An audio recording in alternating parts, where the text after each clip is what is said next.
The hive mind comes from the void, yet in the EO sector, the Tyranids do not come as a singular tide, nor endless tendrils.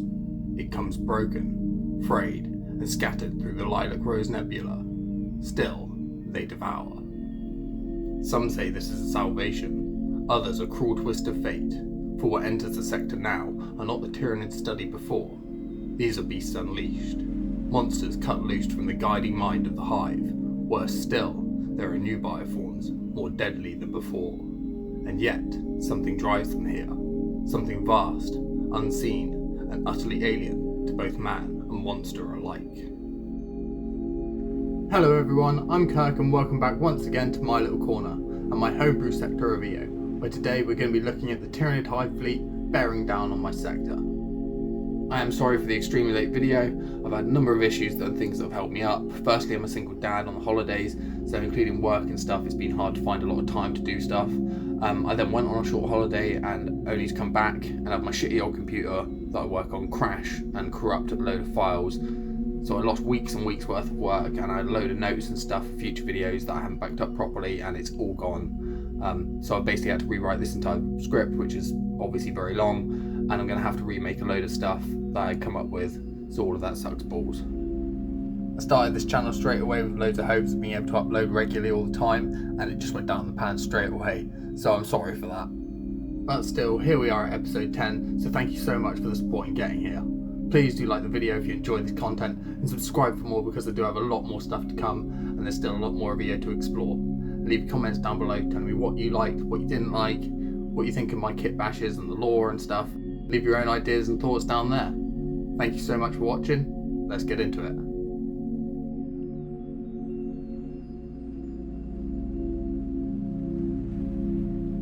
The Tyranids of EO were first sighted spearing through the void of sparsely inhabited neighbouring sectors. Over the years, many forces were sent to repel them from across the segmentum, including EO's own regiments. However, for the most part, EO believed itself safe. The hive didn't look like it would be heading their way, and those that did were seemingly repelled by the mists of the Lilac Rose Nebula. They began to divert away, heading up and towards the centre of the galactic arm. However, in M41, splinter feet gnawed down to their carapaces emerged from the nebula's purple fog in scattered groups. Some clearly coming with purpose, others frenzied and eating each other.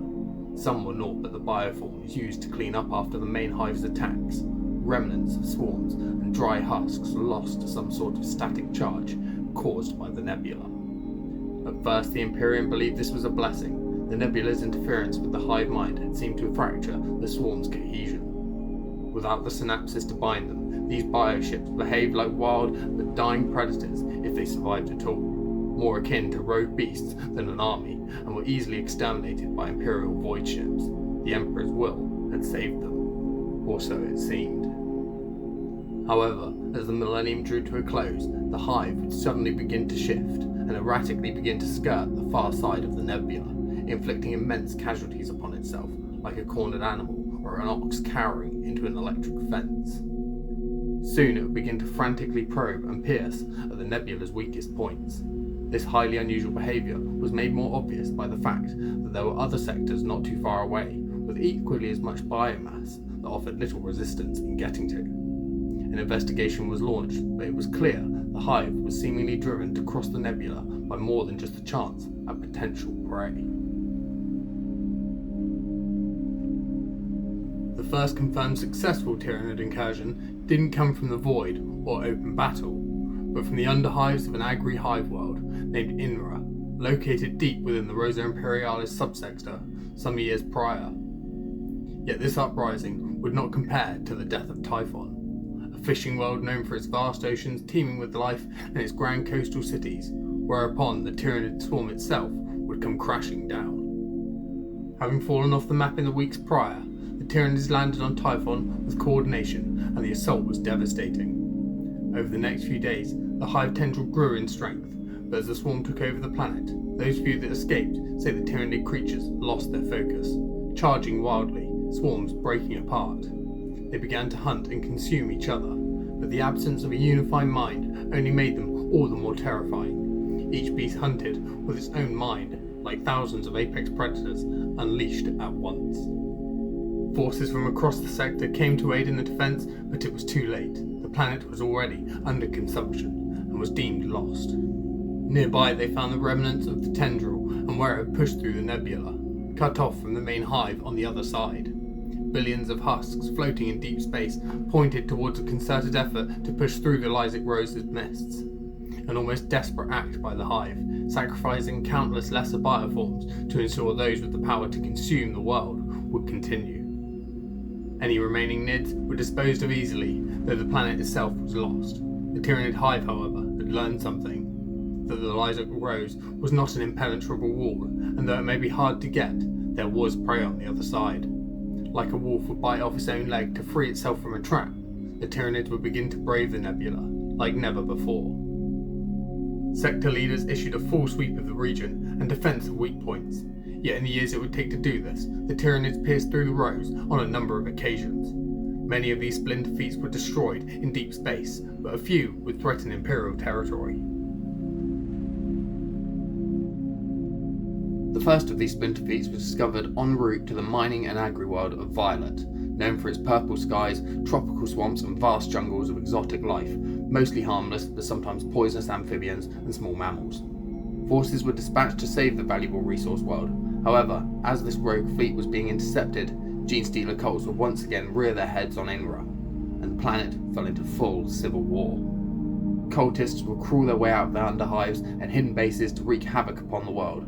Having dealt with Genestealers before, the world now felt equipped to deal with them, but this attack would also come in greater strength. Though we shall discuss this planet in a future video, what is important to this tale is that ground forces bound for Violet were redirected to aid the Imperial loyalists on Inra, believing they had enough time to deal with both situations.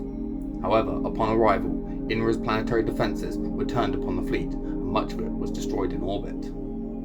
The few that would survive would flee the system to the moon of Nemesis, a place that would see their end, and the deaths of all but a handful of desperate, mind-cracked fleet crew members.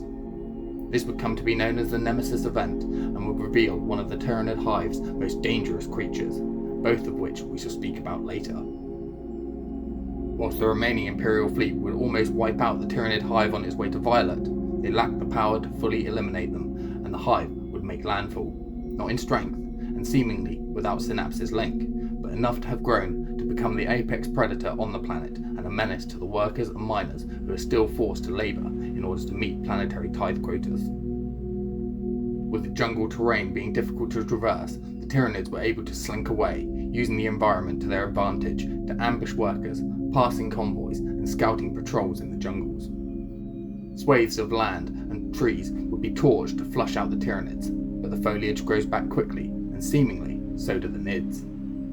Yet this has had a massive impact on the medical market as well as the black market within EO and beyond, as the price of narcotics and pharmaceuticals has skyrocketed.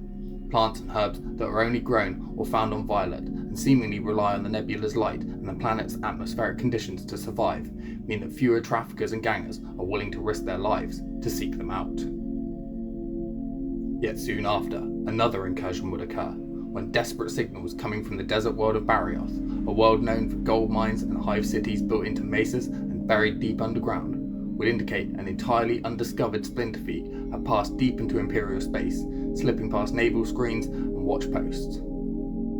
By the time alarms were raised, it was too late and they had already made planetfall, completely undetected. Swarms of Nids assaulted surface-based fortresses and were inside multiple cities before anyone realised what was happening.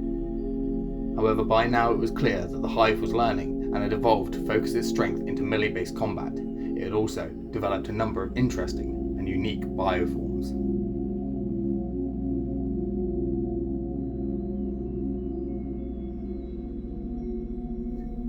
Rippers are small caterpillar or worm-like creatures measuring only a few feet long, with a large head, knife-like legs, and teeth designed to shred biomass. They are seen in vast quantities, often during the initial swarm stage of a Tyranid assault, leading the charge into defence lines alongside hormigorns and other bioforms, most famously flooding the streets of Typhon's cities as the hive crashed down upon the world. Strangely though, since the initial assaults, they have largely died out and are rather uncommon on Barioth and Violet, though not unheard of on both, typically existing a short distance from or within secluded Tyranid nests. Be this due to their size or lifespan, or some other reason is unknown, However, they often flock in vast packs or swarms before launching vicious, piranha-like assaults on their foes, stripping them to the bone in seconds.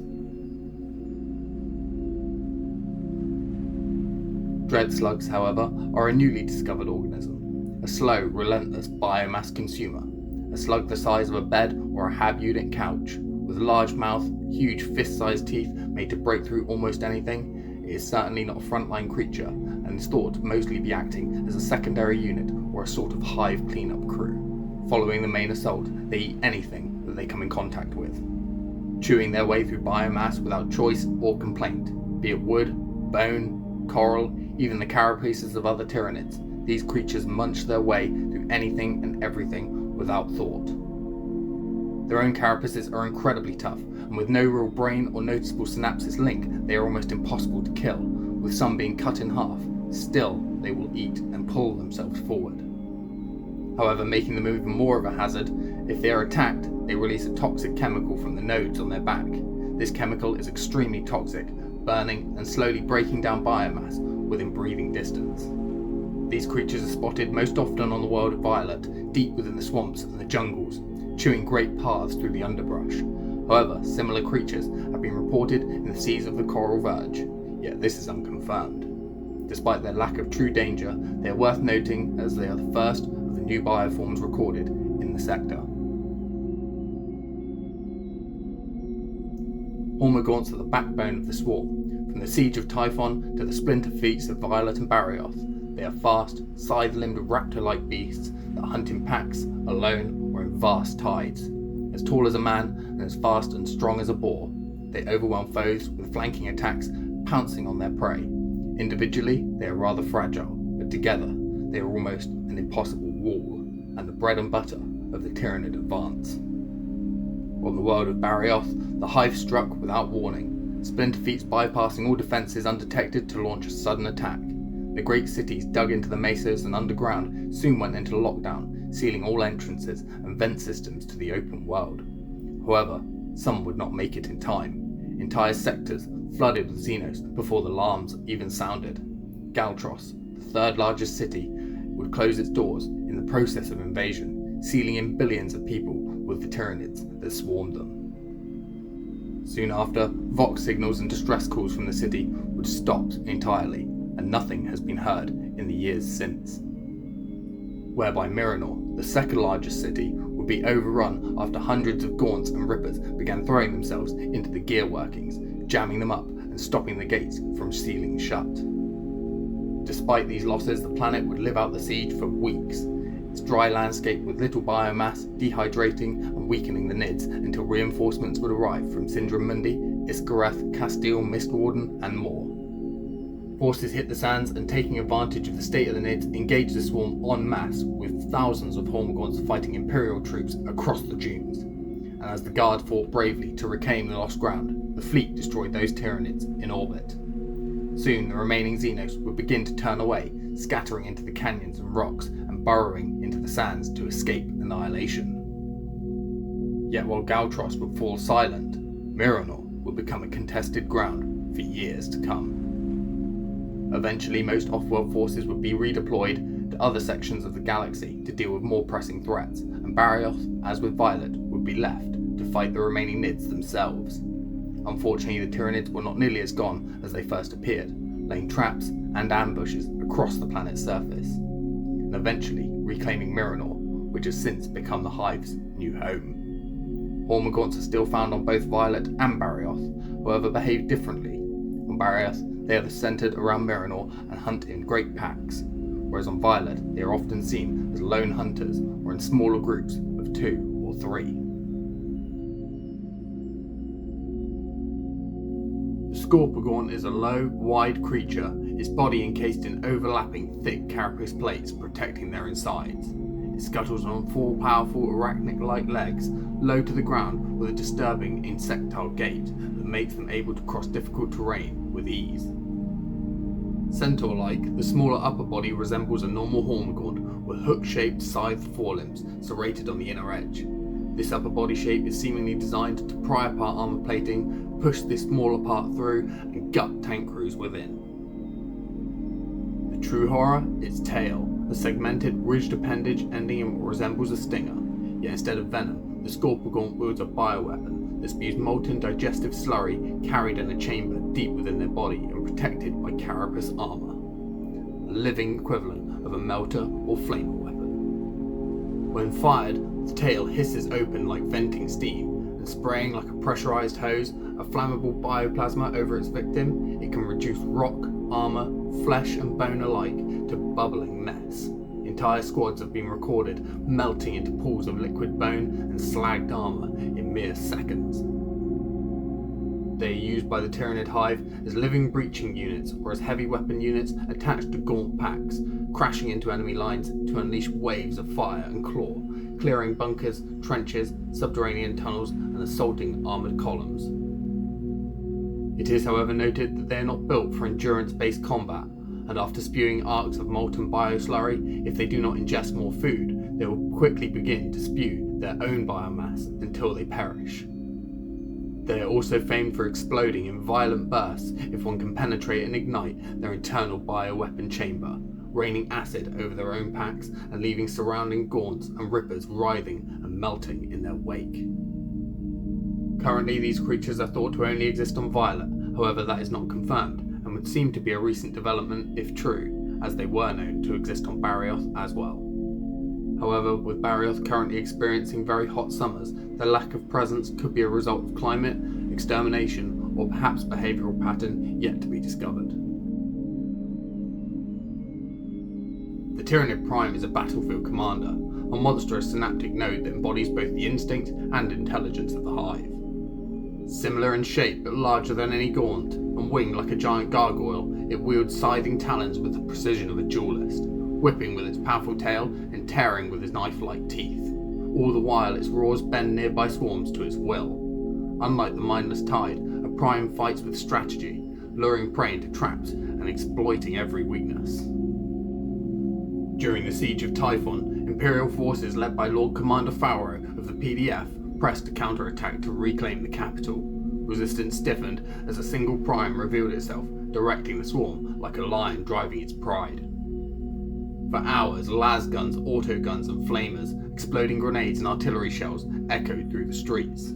The guard falling to the Tyranid's relentless strikes, each engagement saw them bleed, gaunts thrown into bottlenecks, guard into ambushes, the city districts becoming pits of slaughter.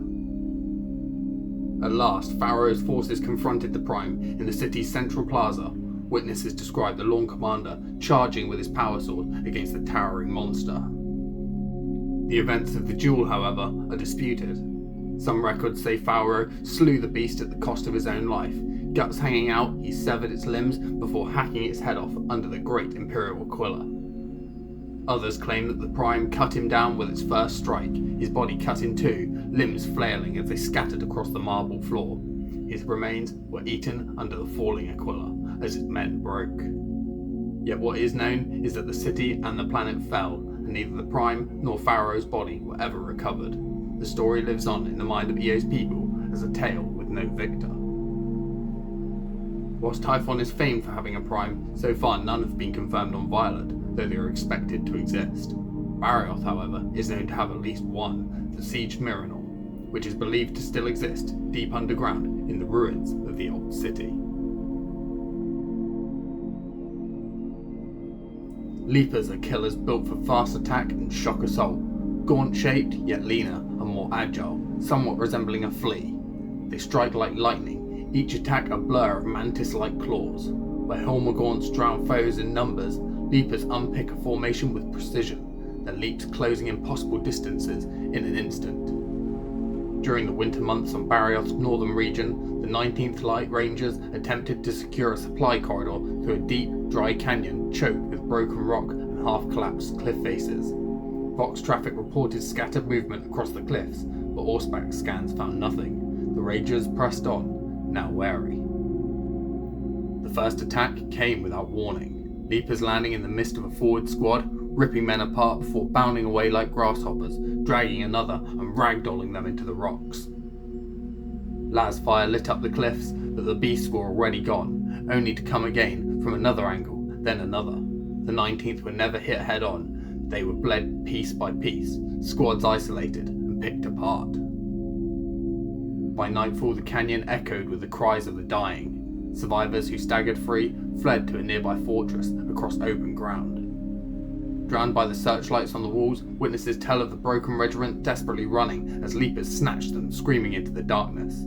Of an entire regiment, fewer than 40 men reached the fortress, and only a couple were found the next day, broken, half mad, and shaking with fear. To this day, the canyon is feared. Its walls are marked with claw scratches and dried blood, and it's said that the leapers still prowl there, not hunting for biomass, but for sport. Leapers apparently are only found on Bario, but they were notably used by the hive during the siege of Typhon. The Calad, otherwise simply known as a drone, or a stinger, or a hell wasp, is a monstrous winged abomination, resembling some sort of grotesque fusion of a giant wasp, crustacean, and a nightmare. Its body stands the size of a motorbike, chitinous, segmented, with a swollen abdomen, lined with pulsating bioluminescent sacs on its back, each one throbbing with toxic fluids. The thorax bristles with 4 insectoid wings, transparent and capable of independent movement. They buzz with low-frequency groan that shakes the armor plates and rattles vox channels when passing overhead. Its face is a horror of writhing tentacles tipped with barbed hooks that probe weak points in armor and vox vents. From its upper thorax sprout 2 massive claws, crab-like and serrated, capable of shearing ceramite and prying open armor plate just like an oyster. But the true weapon lies in its cluster of multi-pronged stingers that extend from its rear abdomen. These spines are incredibly strong, hollow, flexible, powered by immense internal pressure and sharper than the mind of Belisarius Cool. This allows them to punch through ceramite, adamantium hulls, reinforced and armoured glass with apparent ease, often piercing right through Sentinel and Valkyrie pilots themselves. Worse yet, when a breach is achieved, and with the pilots potentially still impaled, the Calad then injects a rapid-fire, high-pressure chemical resembling white phosphorus, igniting the cockpit and burning the occupants before tearing its way inside and feeding on the carcasses within. The Calad is a living anti-armor specialist and is deployed against sentinels and chimeras. Flyers such as Valkyries, civilian transports, and even knights have fallen to the sting of the Hell Wasp. When engaged, they do not merely disable their prey, they consume the crew while the machine is still standing, often crawling their way inside and using hollowed-out husks as cover while they finish their digestion. They strike from above, wings carrying them over defensive lines, latch onto vehicles with their barbed limbs, hammer their stingers in, lay waste to the occupants, and then split the hull apart with their claws. The sound of their wings, a harbinger of death for pilots and vehicle operators alike. These creatures have been witnessed on both the worlds of Violet and Barrios, however, seem to maintain distinct differences in behaviour due to the planet's climate and available biomass to consume. However, on both worlds, their number has greatly decreased. On Violet, they operate from remote hives deep within the jungle in large numbers, where on Barrios, they are often encountered as singular individuals on their own and emerge from holes in the sands or the rocks.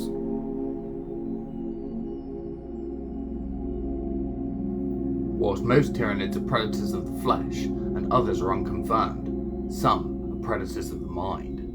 The psychophage is one such creature. Its presence fills the air, feeding on the warp echo of the living even before its jaws close. Wherever it prowls, psychers falter and preyers die. It has a bulbous body much like a tick, with a hard carapace coating, a mouth filled with thousands of razor-sharp teeth and surrounded by long protruding tentacles that reach out to grip its prey, dragging it into its vicious maw. The most infamous encounter would come on the world of Violet, where they seem to be isolated. An unsanctioned psyker and known herbologist for criminal cartels called Brighton Zanas was aiding a black market harvest of rare plants from deep inside the jungle. With Imperial agents hot on his tail, a team of sanctioned psykers and escorting security dropped into the region near the eastern mountain ranges, close to where they believed Zanas would be. What they found were hollowed out gangers, bodies still warm, their faces locked in agony, but with every drop of psychic essence drained. Soon, the kill team's vox traffic became increasingly garbled. Screams, prayers, and incoherent babble filled the channels. By the time reinforcements arrived, the team was already gone. Another was sent in, only to find the remains of both groups that had preceded them. Scorch marks on the rocks, through the soil, and the trees still licked with flame showed where the psychers had unleashed their powers, only to feed their own destruction. Close by in a narrow gorge lay the culprit, a psychophage, bloated and twitching, surrounded by the withered husks of even more victims. Here they found Zanas and the lead psycho of the kill team. Yet after repeated bombing runs and directed artillery strikes, it would eventually take the effort of an orbital lance strike to kill it. Though it is not the only one, and at least 3 more are believed to exist on Violet today. To this day, regiments deployed to the world are ordered to shut down all psychers within 20 clicks of the Western Gorge, with gangers and soldiers alike calling it the Gorge of Screams. The Ocelith, otherwise known as the Doomworm, is an elongated cobra-like predator, believed to be a variant of the Ravager strain of Tyranid bioforms. A coiled muscle of chitin and sinew, its surface is slick with oily ichor, patterned with faint striations that let it slip through cracks and vent ducts like an octopus. At the front of its head is a huge, single, insectoid, fly-like eye, glossy and unblinking, said to paralyse men with dread when it locks onto them. Near its chest are 2 small-bladed appendages capable of cutting a man in 2, and under its long hooded neck are barbed tentacle arms.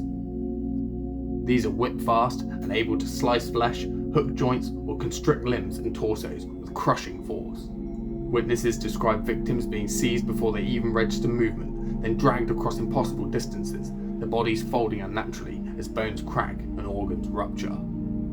Or the opposite, the creature itself slinging itself across the room, wrapping around its victim and popping them like a water balloon in the blink of an eye as its arms whip out for more victims as it darts around the room. If this wasn't enough, the tail itself ends in a scythe-like blade capable of gripping or shearing, and a piercing spike capable of running a man through. These can be used together to impale, slice, and pull prey into impossible gaps as the Doomworm escapes, turning the victims inside out as the creature disappears.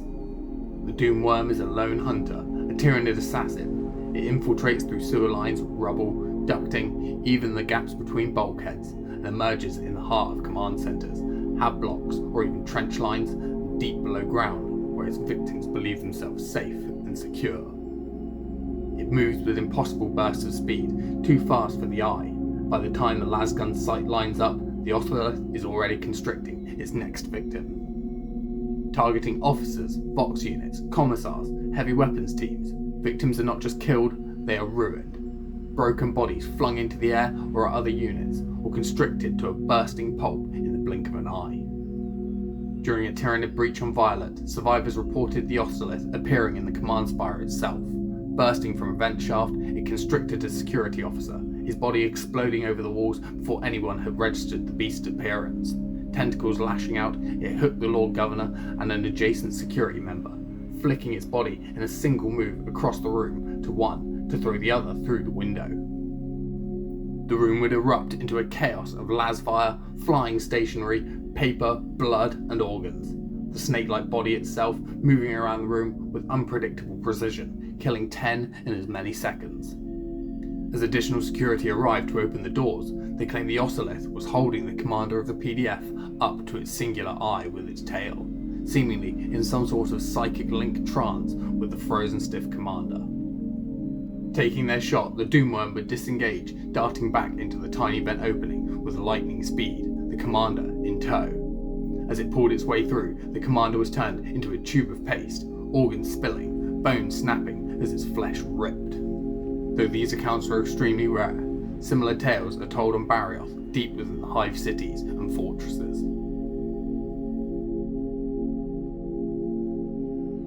And so we come to the best, or depending on your outlook, the worst, for last. The Nemesis hive spider is one of, if not the most feared Tyranid organism yet recorded in the EO sector.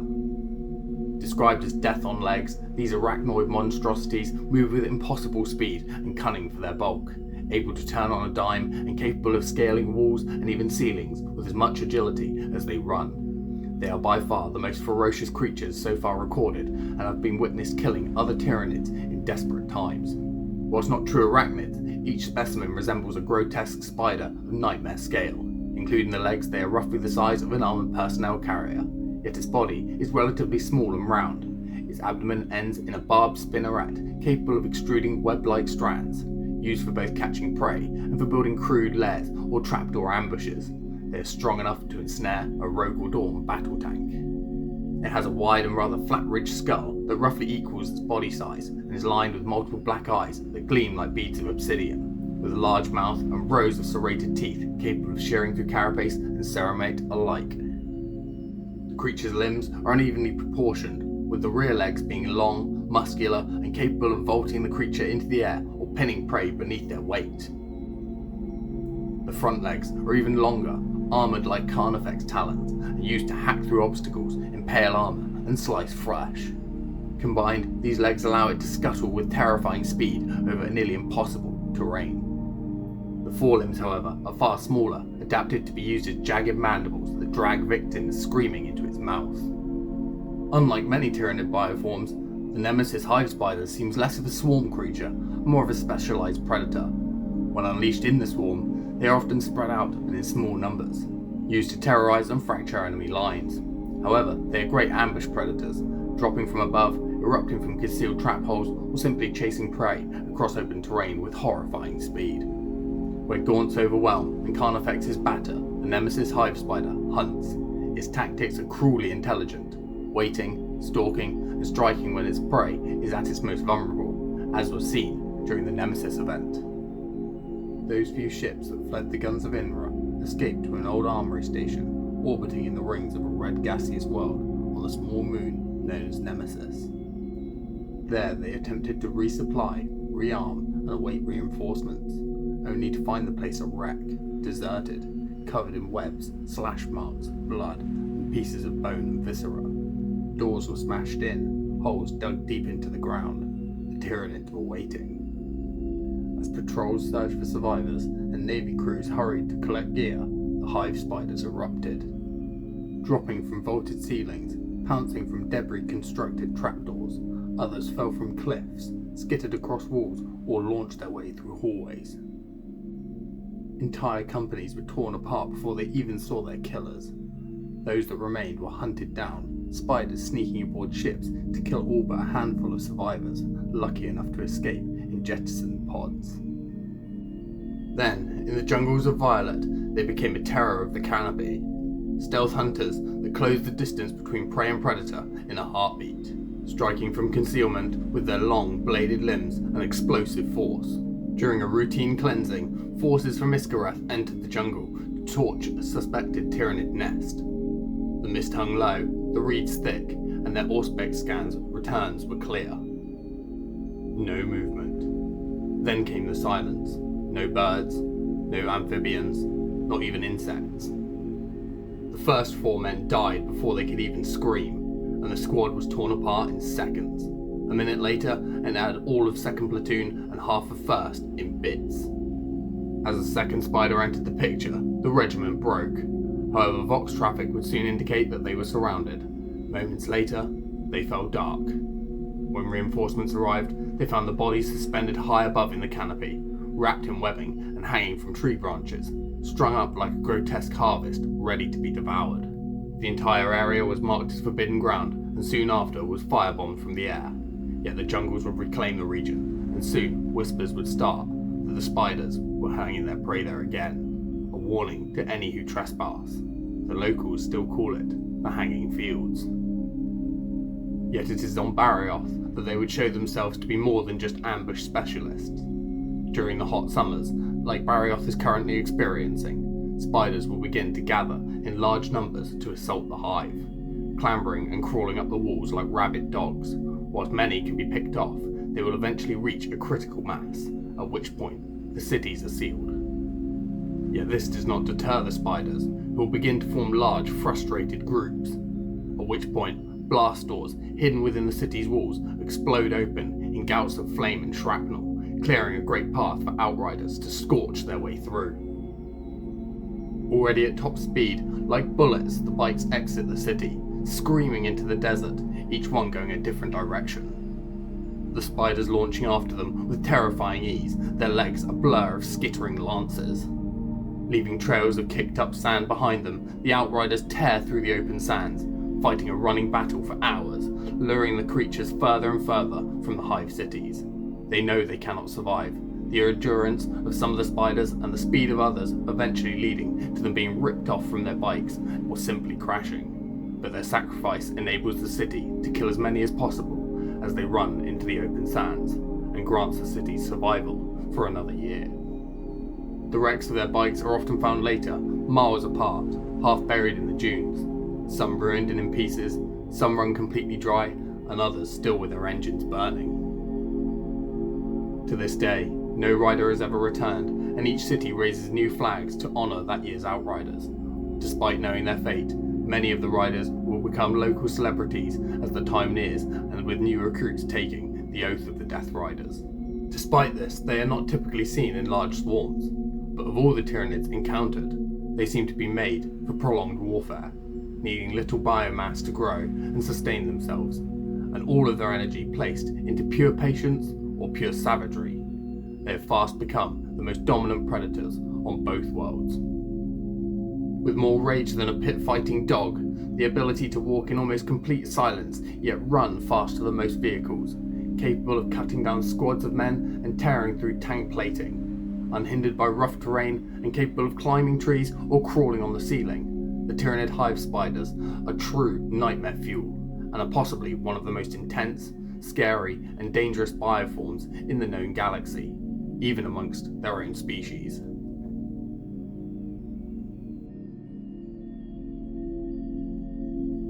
The sector as a whole stands scarred, but not broken. Inra burns with civil war, Violet festers with jungle stalkers, Bario fights a war of attrition, Typhon drifts as a corpse world, and the Coral Verge ripples with paranoia. Yet EO does not abandon its people. Orders have been issued, tithes demanded, and regiments raised. Sector commanders declared a state of eternal readiness. Fleets patrol the Lilac Rose Nebula's edge. Fortress worlds grind out munitions at twice their quota. And in the case of Iskarath, entire generations are being drilled and trained to fight and to endure these monstrous invaders. But even as bastions rise, the rulers of EO know the truth. The hive is learned.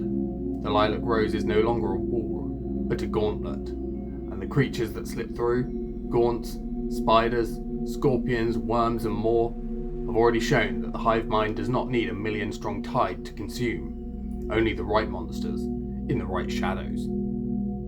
The sector proclaims strength, yet whispers spread in the barracks and marketplaces that the next tendril has already begun its crawl. Vast, patient, and stronger than ever before. Others that there are unseen tendrils far deeper into Imperial space than anyone wishes to believe. Either way, when it comes, there will be no half measures. EO will meet it with fire, steel, and faith, or drown fighting in the dark.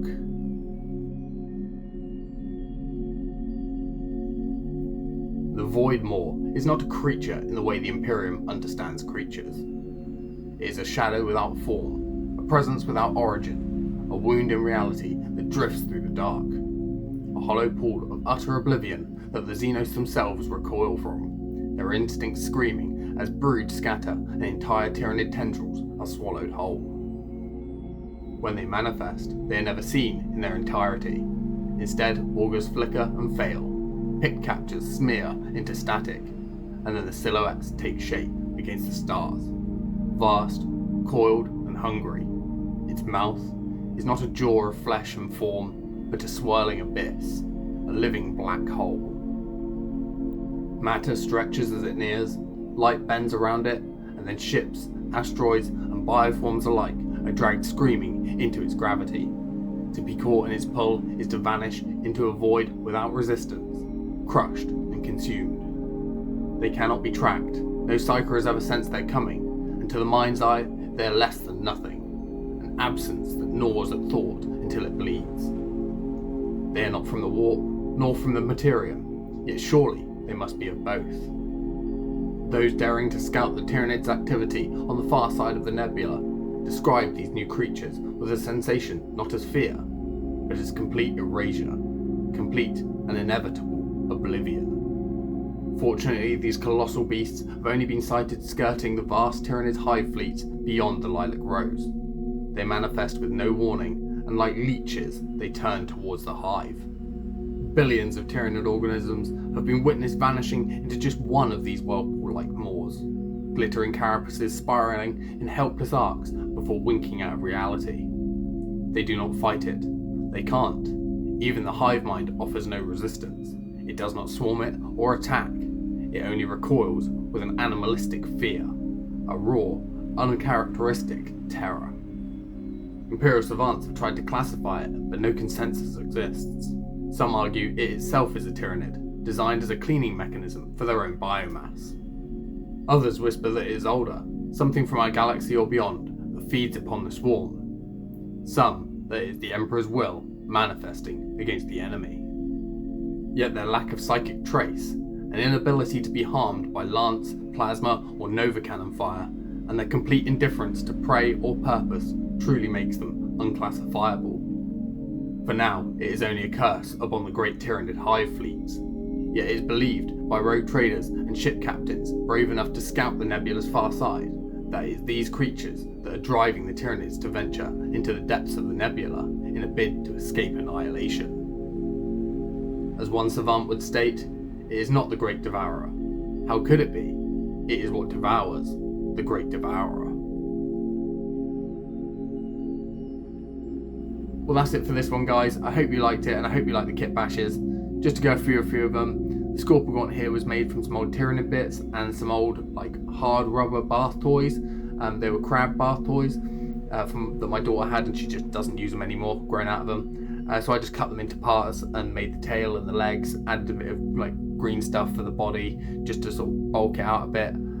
That was it really. Add some Homebrew bits, make it look badass, and I think it looks like something the Tyranids would use. So there's the Calad drone. It's just made out of Tyranid bits, crab bits, and a bit of green stuff or clay, depending on your choice. You can do this yourself. The actual wings themselves are just traced out acetate and then scored, cut out, and then I green stuffed it to actually make the arm of the wing.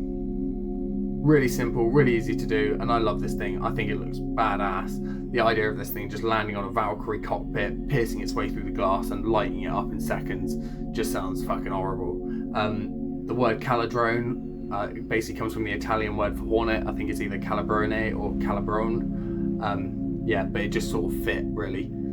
Sounds a bit menacing, sounds bigger, sounds heavier, sounds like something that's going to land on you and fuck you up.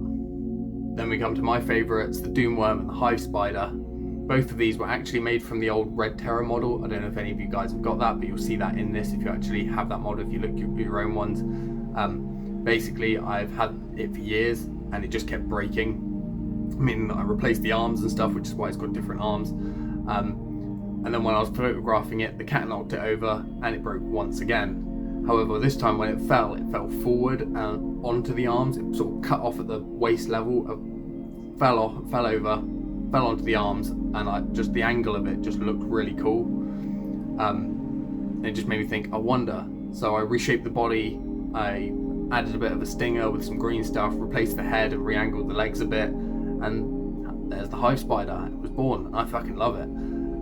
It just looks so badass. I would hate to see this thing charging after you, tearing through the desert, especially given its size. I mean, it's like the legs themselves have got to be like 4 meters, 6 meters long, something like that. So I mean, just horrible. The Doomworm was just using the Terror body and then sculpting a head and sort of a hood and a bit of a cobra shape. I had Tyranid mouth to it, with the eye and some whip-like arms, and that was it, done. I think this thing is possibly, like, the idea is that it possibly gets in there and then can read people's minds using its eye, but so far it's so elusive that nobody actually knows if that's for sure. So yeah, I sort of tried to add that into the story.